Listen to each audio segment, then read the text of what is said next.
kepada teman-teman. Kata Rasulullah SAW, ahabbun nasi ilallahi anfa'uhum linnas. Orang yang paling dicintai oleh manusia adalah yang paling bermanfaat untuk orang lain. Khairun nas anfa'uhum linnas. Manusia yang paling baik adalah yang paling bermanfaat untuk orang lain.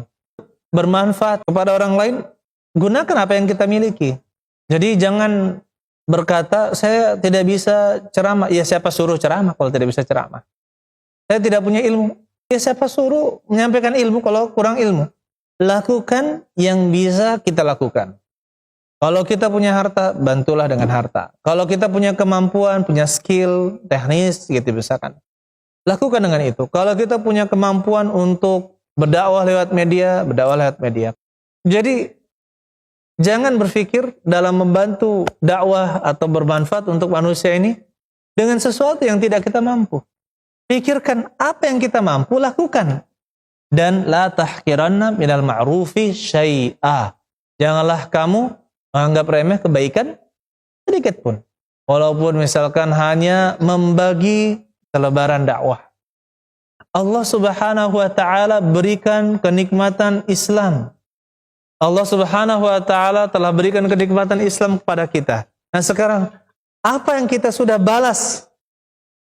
Kebaikan Islam kepada kita itu sangat banyak sekali. Sekarang apa yang bisa kita lakukan untuk Islam? Apa yang telah kita lakukan untuk agama Islam? Jangan berpikir, kalau tidak ada kita, dakwah ini akan mati. Kenapa? Karena Allah akan menggantikan dan menolong agama ini dengan selain diri kita. Agama ini tetap akan ada sampai hari akhir, sampai ditiupkan angin mewafatkan seluruh kaum mukminin sebelum hari kiamat. Allah akan mendatangkan orang-orang yang menolong agama ini. Jadi jangan merasa GR. Coba kalau nggak ada saya nanti gini, kalau nggak ada saya begini. Allah Subhanahu wa taala akan gantikan untuk menolong agama. Bahkan kata Rasulullah SAW, innallaha la yansuru hadzal din birajulin fajir.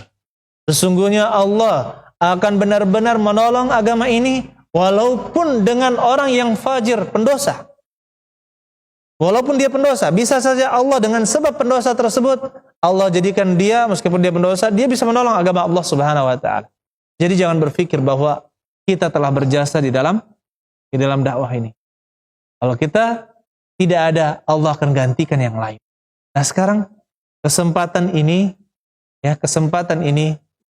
jangan kita sia-siakan. Mumpung ada umur, mumpung ada kesempatan. Oleh karena itu apa?